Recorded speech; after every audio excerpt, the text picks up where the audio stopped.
Salama daholo. Voalohany indrindra dia te hiarahabantsika rehetra nahatratra somatsara an'ity taona 2024 ity indray. Araka ny efa hitanareo anaty titre dia resaka politika no resahako eto. Tsy le politika amin'ny lafiny hoe dada sa zandrikely sa 13 sa 25. Efa deja aloha efa nifarana le gidragidra efa azo ny président. Eto aloha za dia te hiarahaba ny président any Madagasikara vaovao Irene Arson miarahaba azy manokana satria izy ny nandresy izy ny mbandresy. Tiako marihana kely aloha fa za tsy maka ny 13 tsy maka ny 25 tsy maka ny 12 tsy maka ny 20 tsy maka ny 50 fa fe fotsiny ny hitako. Zay fotsiny aloha zao ny zavatra mitranga amin'izao fotoana izao nandresy ny numéro 13 nandresy Irene Arson dia miarahaba ny monsieur le président. Ny zavatra mba hirariana fotsiny dia hoe ho tanteraka ny teny efa nomena. Satria za zany aloha franchement za manokana za tsy mijery izay tany Irene tany efa tapitra moa iny efa ranoraraka iny fa mba miezaka optimiste hoe bon izy zany ny lany anazy amin'izay ny fitondrana firenena mirary ka dia mirary ary tena manantena fa mba hisy fiovana. Matetika ny tanora amin'izao ohatra ny hoe vao miresaka an'izany tonga dia hoe zandrikely efa mazava io efa zao io 13 hoe indrindra fa le maka ny parti any hafa reny. Eto dia te somary anome lesona kely anareo lesona ve zany mba aviako manokana fotsiny hoe io aloha zao ny eo io ny président atsika Madagasikara atsika io tsy hamonon-kafo io. Za atsika mba hoe mila mba optimiste tsika mbola tsy nanomboka zao mety efa nanomboka zao ny asany fa mbola tsy mahita zavatra concret tsika nataony ka dia mirary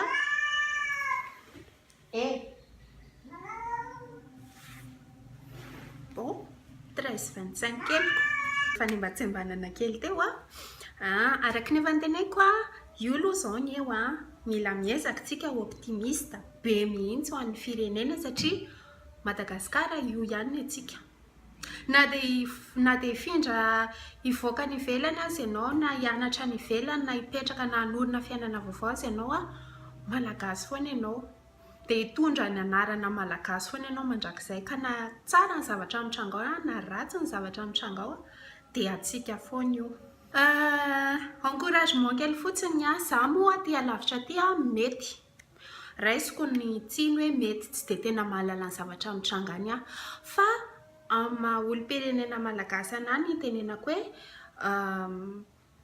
io ny misy vaovao eo dia tena mirary be anazy mba hay tantana ny firenena malagasy izy mba tena ampivoatra an'ilay firenena izay efa tena latsaka ambany be ary tena zavatra tena mampalahelo be an'ilay satria betsaka ny namako fianakaviako na olona tsy fantatra aza tena hoe mitaraina mampalahelo sarotra ny fiainana.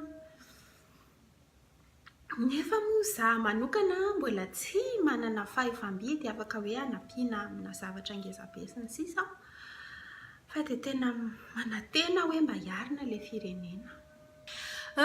Manarak'izay zay moa ny any aviako manokana mety hoe misy ny tsy mitovy hevitra amiko fa mba manantena fotsiny hoe amin'ity taona vaovao ity mba ho betsaka ny zavatra iova mety hoe mba ho tanteraka le resaka miami. Matetika mahita ao amin'ny Facebook resaka miami, tsy dia azoko tsara le izy hoe miami tovy amin'ny tamatavy, tsy tadidiko tsara fa raha tena izay tokoa ary ny zavatra noteneny, maninona moa raha ho tanteraka le izy, tena hoe tsara be mihitsy izany, tena izay aloha ny faniriana. Fa dia izay naviako manokana anao update kely ny fiainako aty Indonezia. Vita ny fety efa hanomboka hanao boky amin'izay za. Somary stressé kely fa haingany mba ho ilamina sy andeha tsara, ho vita tsara ny fianarana. Ankoatr'izay manorana be zao aty, mandritry ny enim-bolana dia orana foana fiainana dia efa tsy miasa tsony ny kiraro sy ny tenisy fa dia efa botte de pluie zao ny feno. Izay no mameno ny kitapoka isan'andro isan'andro. Dia izay no afaka anteneniko anareo tato anatin'ity vidéo ity hafatra kely ho an'ny tanora malagasy. Avy aty amiko, aviako manokana le izy. Mety misy tsy mitovy avy amiko, tsy maninona izany fa afaka mamoaka ny heviny daholintsika rehetra. Dia izay no afaka nambarako tato anatin'ity. Amin'ny herinandro dia hivoaka ny vidéo manaraka. Saotra betsaka antsika rehetra mijery dia manaraka indray. Bye bye.